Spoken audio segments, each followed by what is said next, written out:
excited to invite our next guest in our studio now. He has been a two-time world champion. He is an actor, stuntman, and now a very known name in motivational speaking as well.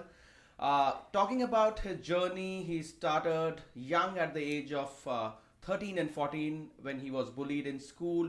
His inspiration, Bruce Lee, where he learned his taekwondo and he got his black belt at the age of 16.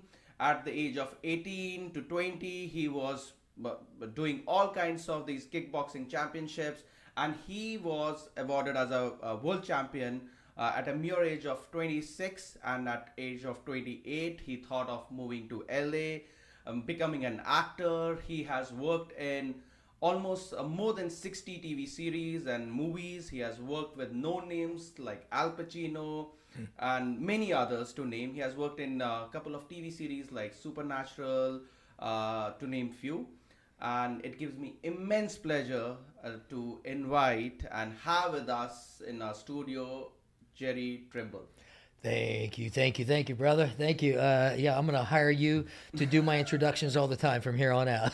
That's no. But to be very Thank honest, you. you have done a lot. Yeah. I did a little bit of my research on your journey, and your journey has been inspiring, and it still inspires a lot many kids today. You're a known motivational speaker now. So we'll start off with your childhood. If you could tell me more about your growing up years. Okay. I know you're a golden boy of Kentucky. Yeah. There So you we'll go. start from there. I love it. Golden Boy of Kentucky. I was born in Kentucky, Newport, Kentucky, which is northern Kentucky, right next to Cincinnati, Ohio.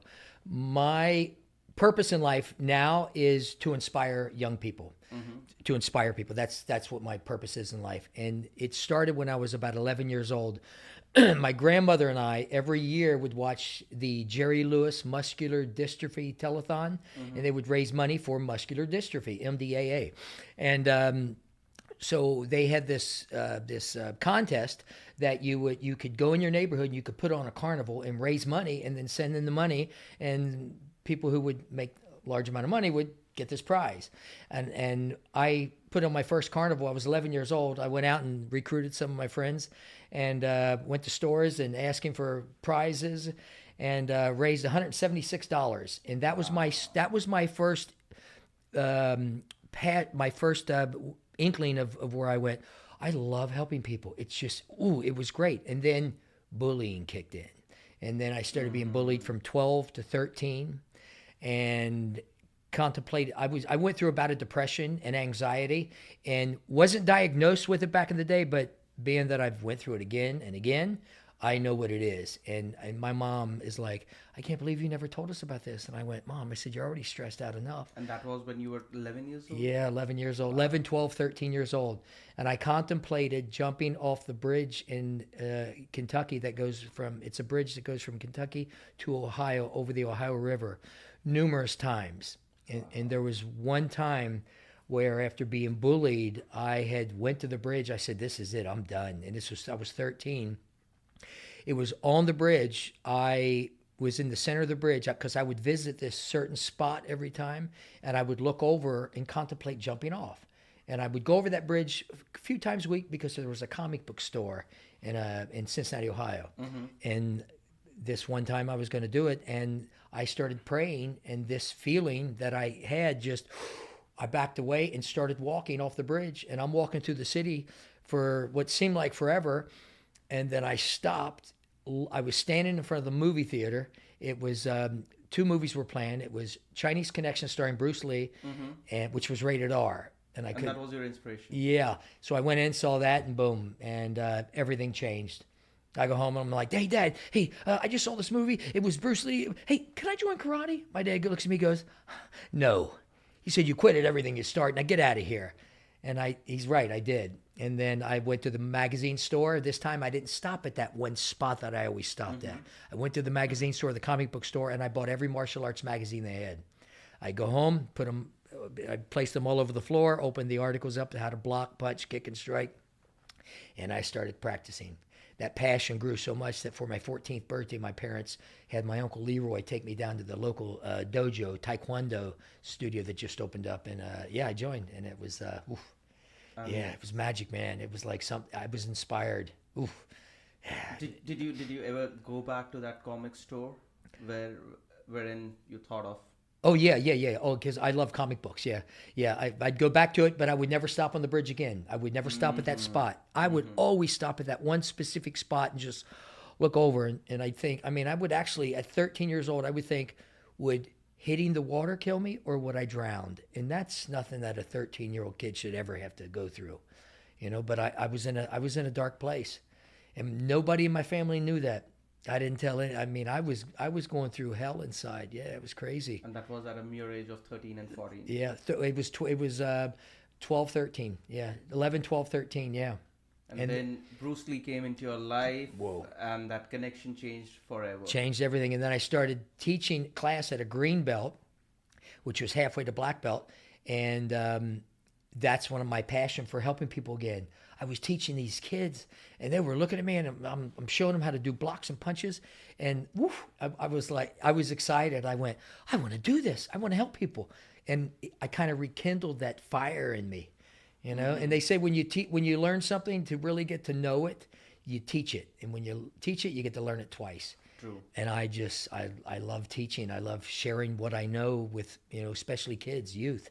Yeah, yeah. And I guess by the age of 18, you were already a black belt. I was actually, I got into martial arts at 14, and I got a black belt at 15, right before my 16th birthday. And then I started competing, did the tournament circuit, won trophies. And yeah, the trophies, where are they now? There was some guy's farm in Kentucky. It was after a while I went, these are just they're trophies, they're awards. It's like, my mom's like, I can't believe you don't have these trophies anymore. I'm like, Mom, it wasn't about, I said, I really don't care about the trophies. It's just, I care about the experience and everything that I gained from it, which was interesting. Yeah. And then and then you were a world champion at the age of 26. 24 actually. Yeah. 24, Yeah. 24 yes. actually. 24, April 26, 1986 at the Omni Arena. And this reminds me, it's exactly 1 month back. Today is May 26th. And Yeah. when I was going through it, I was April 26th. 26th. It was just a month. Yeah. It's been 38 years now, to be Yes, precise. exactly. Yeah. Yeah, that was it was a crazy experience. Oof. I mean, there was a lot of good, bad, and ugly stuff. And no, to be very honest, I've Yeah. seen your videos. I won't say, I would say mother lover. That's how I cover it up. There you You go. are one mother lover. Mother lover, I love it. Thank you, brother. Who would punch around and your kicks 118 Yeah, MBH, right? yeah, we did a test. God, it was back in the 80s with my hook kick, and we had a radar gun that they do the vehicles, and then we measured time and distance. We had all these people, and they said it clocked out to be about 118 miles an hour. You were so good. Not many people would know that. Like some of your not so well wishers were thinking that, oh, he was under some substance and he could not be so fast, right? If I'm not wrong. Yeah. And they all were proved wrong. Exactly. Yeah, they are. Yeah, and it's funny because I was when I won, I beat this guy twice, and the second time I beat him, I've seen that fight. Actually. yeah, they wanted me to do a drug test, and I said, okay, I'll do a drug test, but I want you to do blood and urine analysis because I want to really let you guys know that I'm not on anything except for life. Yes. Yeah.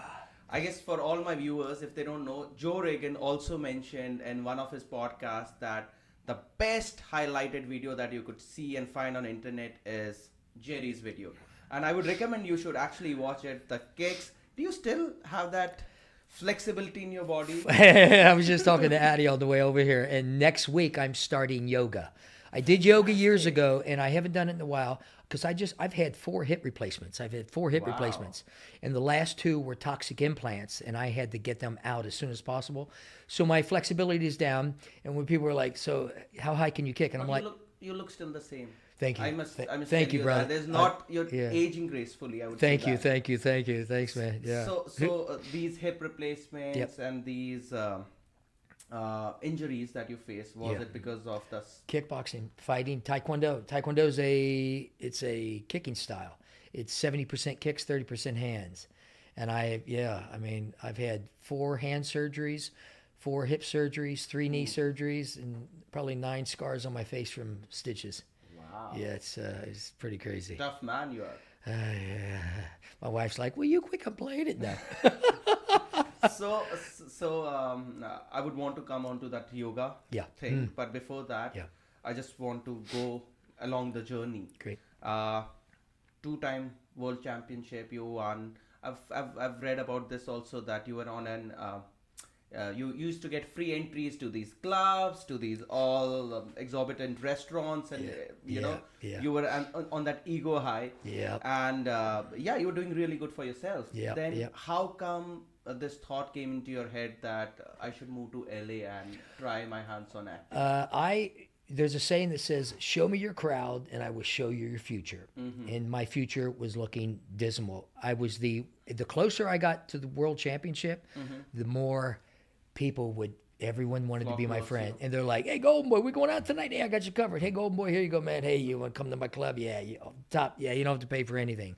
It was like it was dangerously crazy, and then I started hanging. My crowd started changing, and I got involved with drugs, and I had an overdose. And it was after the overdose, I was hitchhiking to Florida because my girlfriend at the time had taken my Pomeranian to see her mom, and she was in Lake Okeechobee, Florida, which is the highest infestation of alligators at that time. So all I thought about was my dog getting eaten up by alligators. So I hitchhiked, had an epiphany at 3 o'clock in the morning on Alligator Alley, and liked the bridge. I started praying and I had an epiphany, and this was a voice in my head. It said, "Go to California, be in the movies, make a name for yourself, and share your story with kids around the world." And then I go back to Atlanta, sell everything I own, and And boom. you were really lucky that you got an agent in first week, and you Yeah. grabbed two major roles. Two major in roles 1 week, in, right? in 1 week. Yeah, I got an agent. First I got a job teaching for a Chuck Norris studio, and then after the class they said, "You're hired," and I said, "Oh, great!" So I got a job. I'm leaving the studio. There was a guy watching me. He goes, "Hey, Peter Aguilar, hey, I understand you're an actor," and I said, "Yes, sir. Looking for an agent." And he goes, "Well, I'm an agent. Look for new talent." He signed with me, and then the next week I go on my first two auditions. I've never been on an audition before. I'd never been on a movie set, and went on my first two auditions, and I booked 2 lead roles, and that was like, whoa, that was really stressful because I had no idea what to do. I was like, oh my God, what do I do? And if you ever see the movies, you'll go, well, I can see he didn't take any acting classes because they hired me really for my action. So I guess that was Heat. No, the first two was first one was Jet Li in The Masters, and the second one was called Breathing Fire with Bolo Young, who was in Enter the Dragon with Bruce Lee, and there was Ki Kwan, who just won Best Supporting Actor at the Oscars last year, Oh, or not last year, the year before last, and he played my adopted son. And yeah, after that, I've been blessed enough to keep working, and I got my act together, and as I started getting up and booking more films, I started getting involved with nonprofit youth organizations and sharing my story. Wow. Yeah, and it's been a good ride. It's getting better. Yeah, it's better, getting I'm better, sure. man. Yeah, I mean, I'm not sure if you have been asked this question before, but I'm just curious. Yeah. You worked with Al Pacino. You worked with Robert De Niro. Yeah. You worked in Mission Impossible. Tom Cruise. With Tom Cruise as Yeah, well. yeah. So all these names are like big shot names, and there would be one common theme or one common string that you would find in each of these. So what makes these people special? I mean, you got to work closely with them, right? For me, not only that they're extremely talented, they're 100% in the game, and I mean they're all out. You're either watching the game or you're in the game, and these guys are in the game. They were just really nice guys. I mean, it was. People are like, so which one's your favorite? I'm like, well, I don't know. They were all great, and I know Tom Cruise has got his issues with what he's doing, but it was just him and I for 2 weeks, and I was like, man. People were like, did you get a picture? I said, nah, I didn't get a picture. We were so just engaged. He's like, so what's going on with you, and how you doing, and so where you from? And he was really engaged into knowing about me. And Al Pacino and De Niro, I mean, those guys they were awesome. And all my scenes were with Al Pacino. and it was on his birthday. We're sitting on the side watching a scene, and it's just Al and I sitting next to each other. I said, "Hey, Al, my parents say happy birthday." He goes, "Oh, tell them thanks. Everybody knows it's my birthday, but that's okay. Hey, it's all good." Super nice guy. So Yeah. you see a sense of humility in all these people. Yes. Now, that was on set, but there. I've seen some videos of Tom Cruise, but you know what? These are fans that are getting a little bit overboard. I mean, you gotta respect these guys. They got everybody coming at them all the time, but they were amazing. They were just, oh, dude, they were just. It was like, I need some more of these. I need some more gigs like that. Yeah. I love working on a set where everybody's just nice and genuine. They're just good people. Yeah. So, stuntman, actor, I'm sure you would have. Do you want to talk about your projects in pipeline right now? What you're working on right now? Well, I mean, I've got a project right now that I'm working on. It's my father-in-law and I wrote together. It's you ever hear the group The Monkees?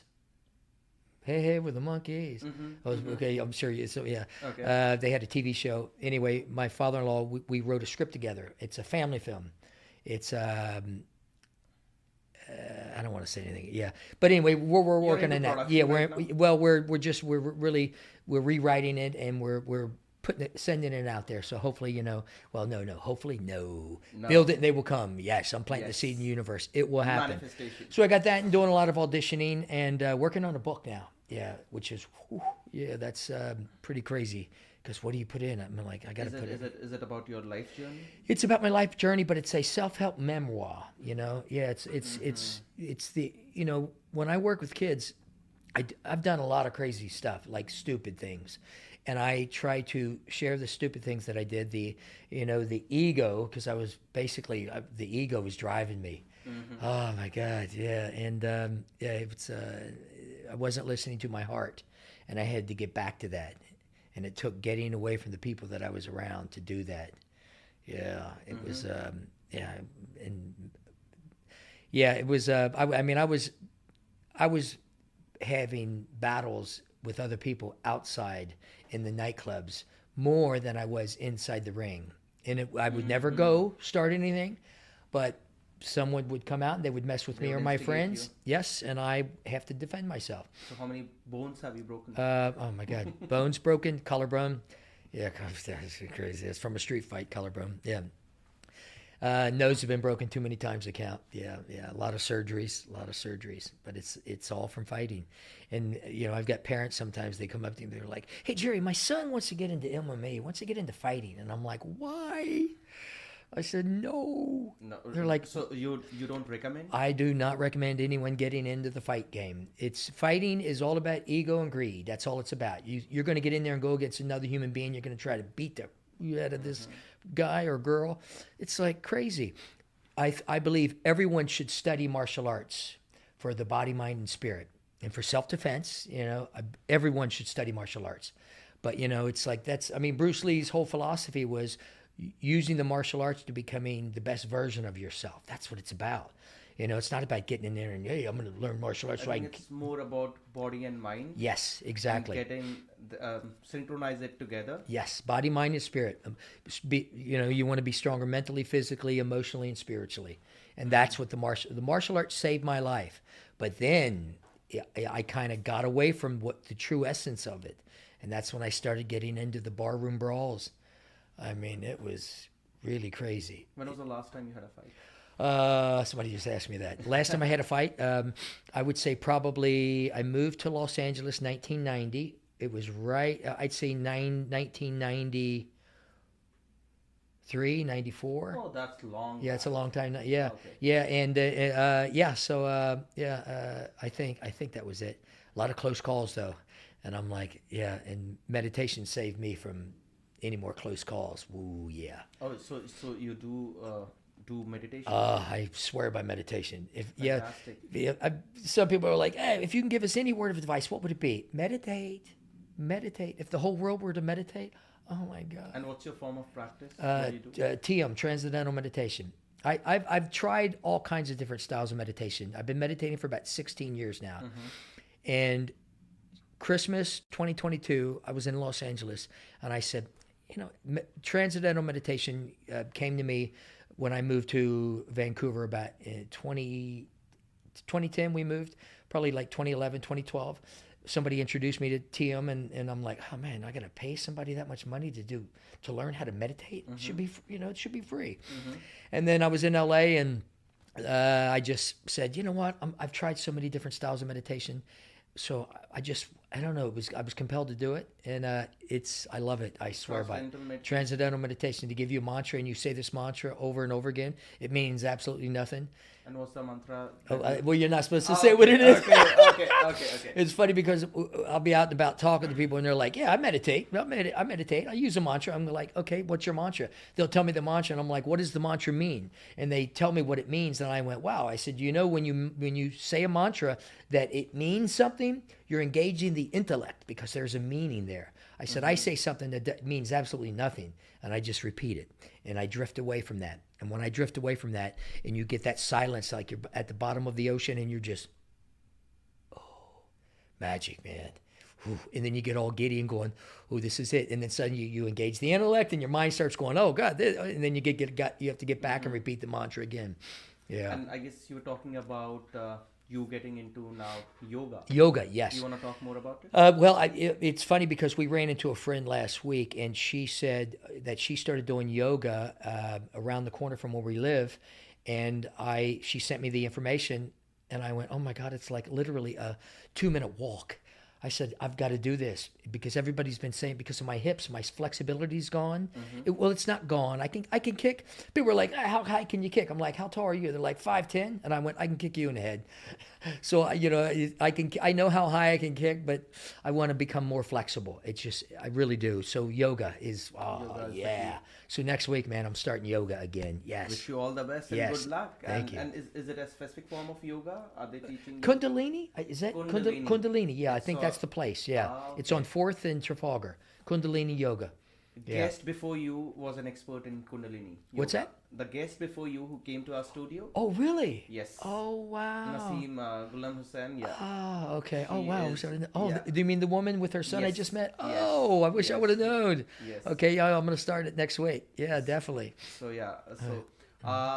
My next question would be again going back to your teenage days when you were battling all these mental health issues. Yeah. And now you are a motivational speaker. You deal with so many kids. Yeah. What is that one pattern that you see has changed or is still the same? I didn't like myself. As a teenager, when I was contemplating depression and jumping off the bridge, and then as I started getting into drugs, I got to a point I didn't like myself. I stopped working on myself, and that was the common denominator. Is I stopped working on me. I didn't like me. I was hanging with the wrong crowd, and once I started getting into me and working on me. I mean, with journaling, I stopped journaling. Once I got back into journaling, everything changed. I started journaling, and then later on in life, got into meditation. So Everything you would journal changed. every day? Yeah, well, pretty much maybe 3-4 times a week. But I would journal, and I basically communicate with myself, and just I talk about my problems, and but there was a lot of times when I would journal, and then the next day I would look at what I wrote, I'd tear it up, throw it away. I was about to ask you, do you still have those journals? A lot Go of back- some I do. Yeah, some I do in Los Angeles. Yeah, but I believe it's time for the world to really go. That's why the Yoga and Health Foundation. That's why when a friend of ours from the Boys Club introduced me to Addie, and I'm like, dude, I said, this is right up my alley. He says, I thought we might connect with Addie. Yeah, so because we're all trying to do the same thing. We're trying to help the world to become a better place. And it's loving yourself. Work on you. You should be you. And I tell these kids, I say, listen. Michelangelo. Yes, there you go. Yeah, and you are the biggest project you ever worked on. Exactly. You are the Michelangelo. Yeah. I really appreciate you coming into our studio, giving us a sneak peek into your life journey. So much to learn from you, and we all would be eagerly waiting for your next productions, your next book, and if God willing, we would get to work together as well. Yeah. Any last words of wisdom from the golden? Meditate. Get to know who you are. Become your own best friend. Project you. You're the biggest, best project you ever work on. You can't give from an empty cup. And you have to keep being kind. Kind is the new cool. And every time something negative comes out your mouth, look at the mirror, look at yourself and say, stop that. Yeah. Be positive. Practice. Read before agreement. I mean, there's just so much. It's like, oh my God. I wish I could continue this on and on. Oh, We're gonna, thank you, brother. we're definitely gonna bring you again to our studio. Thank you. We're gonna learn a lot from you, and I wish you all the best for your future projects.